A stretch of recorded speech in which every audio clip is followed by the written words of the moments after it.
Welcome back to my YouTube channel. Kembali lagi bersama saya Chris Tepu. Di dalam video kali ini saya akan memberikan rekomendasi kepada teman-teman, tentunya untuk kalian yang ingin berubah haluan ya dari Android ke iOS. Mungkin di video ini saya bisa berikan rekomendasi iPhone apa sih yang cocok dengan kantong di tahun 2022 dan ya masih affordable lah ya, affordable dari segi harga sekaligus juga dari segi kualitas itu masih dapat updatean-updatean terbaru. Nah, kali ini saya akan rekomendasikan salah satu iPhone yang bisa kalian beli di tahun 2020, masih layak banget untuk kalian miliki. Jangan di skip videonya, tonton video ini dari awal sampai dengan akhir karena ada 4 poin kenapa kalian masih bisa menggunakan iPhone ini. Kita langsung saja.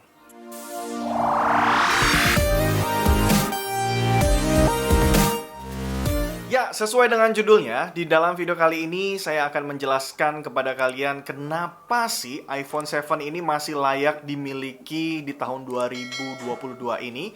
Ada 4 poin di sini yang akan saya berikan kepada kalian kenapa iPhone ini masih layak untuk kalian miliki. Tapi saya di sini memiliki iPhone 7 Plus dari sejak tahun 2017 awal ya teman-teman. Mengingat iPhone 7 generation itu diluncurkan oleh Apple kalau tidak salah tahun 2016 ya, di tahun 2016 akhir ya, kalau tidak salah itu di bulan Oktober ya, mungkin bisa dikoreksi kalau saya salah, kalian bisa taruh di kolom komentar. Nah, apa sih yang membuat iPhone 7 Plus ini masih layak di tahun 2022? Yang pertama adalah karena iPhone 7 Plus ini masih menerima upgradean iOS 16, bahkan sampai sekarang juga masih dapat iOS 15 ya. Apple sendiri sudah meluncurkan apa saja iPhone yang masih menikmati iOS 16 ya. Dan iPhone 7 generation ini masih masuk dalam daftar Apple yang akan menerima atau mendapatkan updatean iOS 16. Jadi ya mungkin masih bisa dipakai untuk 1 atau 2 tahun ke depan ya. Setidaknya sampai bulan Oktober atau bulan September di tahun 2023. Jadi buat kalian yang mau update dari Android ke iPhone ya atau ke iOS, mungkin iPhone 7 Plus ini bisa jadi salah satu iPhone yang bisa bertahan lah ya 1 sampai 2 tahun ke depan. Kemudian alasan yang kedua adalah sampai dengan saat ini saya sama sekali tidak mengalami kendala dalam penggunaan harian. Penggunaan harian saya ya salah satunya adalah sosial media. Bahkan saya masih menggunakan iPhone 7 Plus ini untuk ngedit-ngedit video sedikit ya. Dan juga untuk ngedit-ngedit foto sedikit itu masih lancar banget. Nggak ada kendala, nggak ada masalah untuk penggunaan hariannya. Karena semua pekerjaan harian saya juga masih lancar banget digunakan di iPhone 7 Plus ini. Nggak pernah ada nge-lag gitu ya. Ya, mengingat juga yang namanya iOS itu beda ya mungkin dengan kompetitornya. Ya, bukan saya mendiskreditkan kompetitornya, tapi memang entah kenapa iPhone itu atau Apple itu selalu mendesain sistem operasi yang benar-benar smooth untuk semua aplikasi yang tersedia di device-nya ya, di iPhone-nya. Baik device Apple, pokoknya semuanya bisa digunakan dengan smooth banget. Kemudian alasan yang ketiga adalah kalian sebagai content creator atau kalian yang sebagai YouTuber, mungkin seperti itu ya, yang terbiasa dengan membuat konten dengan handphone, mungkin iPhone 7 Plus ini juga bisa jadi rekomendasi buat kalian. Kenapa? Karena kameranya ya, kemudian juga resolusi layarnya ini cukup banget. Kalian pasti akan dimanjakan banget dengan menggunakan iPhone 7 Plus ini ya. Mengingat desain layarnya juga cukup besar ya, walaupun mungkin di bagian atasnya belum bezel-less banget ya.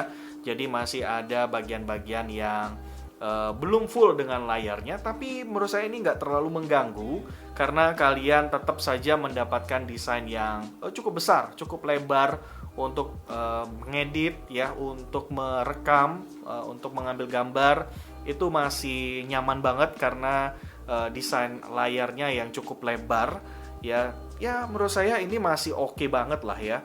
Ini adalah salah satu alasan mungkin kenapa kalian cocok banget untuk membeli iPhone 7 Plus atau iPhone 7 Generation ya.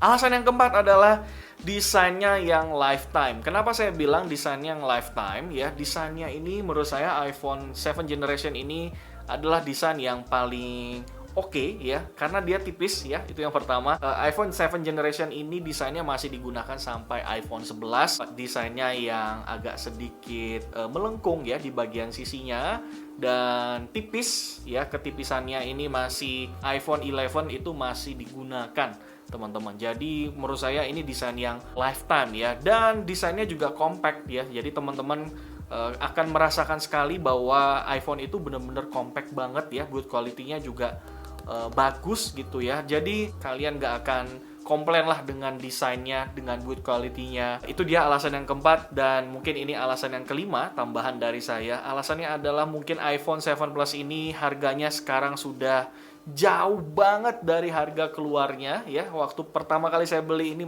harganya masih belasan juta. Tapi untuk sekarang ini iPhone 7 generation ini sudah dibanderol dengan harga mungkin sekitar 2 jutaan ya. Kalian sudah bisa beli di marketplace atau di toko-toko online yang terpercaya. Harganya mungkin sudah tidak seperti waktu pertama kali meluncur. Jadi ini adalah alasan-alasan kenapa iPhone 7 generation ini bisa kalian gunakan di tahun 2022 dan layak banget untuk kalian miliki. Terutama mungkin buat kalian yang biasa menggunakan iPhone atau biasa menggunakan handphone kalian untuk sosial media, ya untuk foto, ya untuk mungkin juga sebagai content creator gitu ya, yang mungkin terbiasa dengan menggunakan handphone sebagai device utamanya. Ini bisa jadi rekomendasi buat kalian. Oke, itu dia teman-teman 5 alasan ya akhirnya yang saya berikan kepada teman-teman kenapa iPhone 7 generation ini masih bisa kalian gunakan di tahun 2022 dan masih sangat layak sekali untuk digunakan di tahun 2022. Terima kasih teman-teman yang sudah nonton video ini dari awal sampai dengan akhir. Jangan lupa like kalau kalian suka dengan video ini, subscribe dan nyalakan lonceng notifikasi supaya kalian selalu dapat updatean terbaru dari saya. Saya Chris Tebu, sampai jumpa.